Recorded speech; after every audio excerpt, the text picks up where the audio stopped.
Good morning, everyone. My name is Alan Vidas. I'd like to thank you again for coming on board. Today's topic will be about short sales and how to submit an offer on a short sale. One of the things that I've experienced as an agent working with buyers is that there's a couple good things that you need to look out for if you're considering putting an offer on a short sale. There's some very important questions that you want to make sure your buying agent or your selling agent is asking the potential listing agent. First question, you want to find out if you do submit an offer on their short sale, what are they going to do with that offer? Are they going to submit it along with 5 other offers that come into play, or are they just going to choose from the litter or from the pool of buyers that have submitted offers and negotiate, counter, do whatever? But at the end of the day, are they going to choose just one? Because those are the listings and those are the transactions that you want to be writing offers on. What I find out from my experience is that if you're submitting more than one offer to a lender, such as B of A, Chase, or Wells, the big 3, you're going to find out that it's going to end up tying up the process. And I've seen that a lot with a lot of my files, and I've learned from that.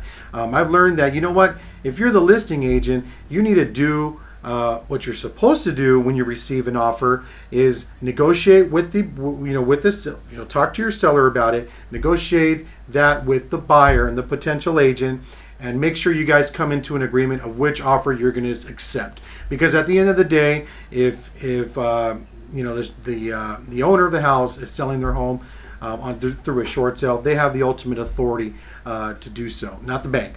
It's kind of 50-50 actually.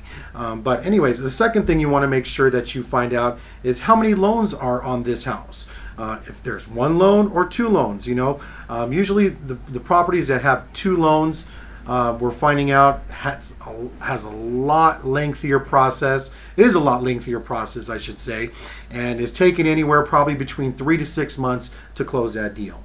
If you've run into properties that have just 1 loan, then you have a greater chance of, if your offer is selected, to be able to work with just one bank. It's easier. Usually what I've been seeing is that lender number 1 never comes into an agreement with what lender number 2 is trying to accomplish and what they're willing to settle for. So it becomes a big, difficult process.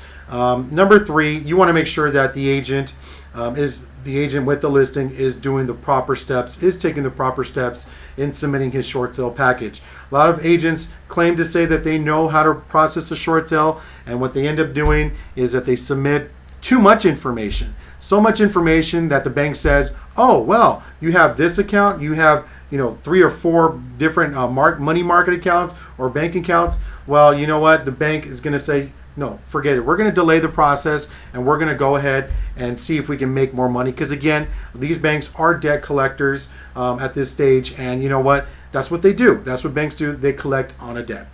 So you want to make sure that the other agent is properly submitting his files correctly, is submitting his files correctly, I should say, and not going to be a waste of time.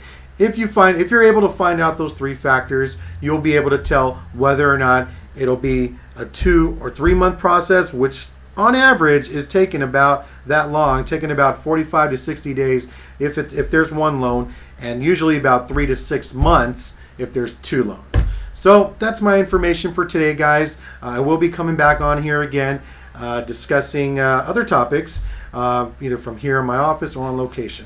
Thanks again, guys. Have a wonderful day, and God bless. Thank you.